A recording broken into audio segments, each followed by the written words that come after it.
आगे बढ़ते हुए आपको बताएं कि खैबर पख्तूनख्वा के जिला बुनेर, बाजोर, स्वात, मालाकंड, शांगला और दीगर मुतासर इलाकों में पाक फौज के रेस्क्यू और रिलीफ ऑपरेशन चौथे रोज भी जारी हैं। मकामी आबादी की जानिब से पाक फौज की बेमिसाल खिदमात को सराहा भी जा रहा है। गिलगित बल्तिस्तान में सैलाब और लैंड स्लाइडिंग से मुतासरा इस जिला में भी पाकिस्तान आर्मी के जवान इमदादी कार्रवाइयों में मसरूफ हैं।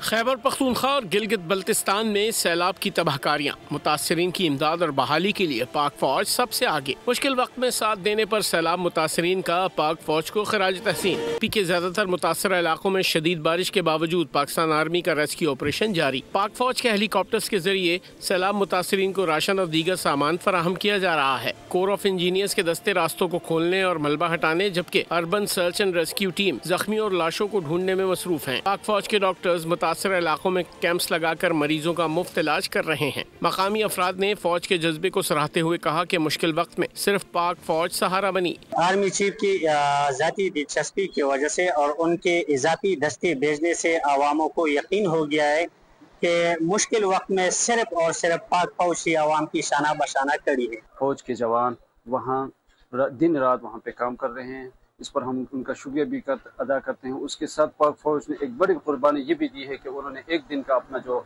सैलरी जो है वो इन शहीदों और इन जो माली नुकसान जो हुआ है अवाम का उनके नाम किया है। बाजौड़ और दीर को मिलाने वाले जार पुल की बहाली के काम का आगाज होने पर आवाम ने खुशी का इजहार करते हुए कहा कि ये आमदो रफ्त का वाहिद जरिया था जिसके मुतासिर होने से शदीद मुश्किलात दरपेश थी।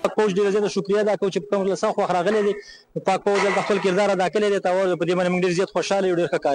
गिलगित बल्तिस्तान में भी फौजी दस्ते सैलाब और लैंड स्लाइडिंग से मुतासर अजला में इमदादी कार्रवाइयों में मसरूफ हैं। आर्मी इंजीनियर कोर और FWO सड़कों की बहाली के लिए कोशा हैं। शाहराह कराकरम समेत दीगर सड़कों को ट्रैफिक के लिए खोल दिया गया। अवाम का कहना है कि पाक फौज हर मुश्किल वक्त में अवाम के साथ खड़ी नजर आती है।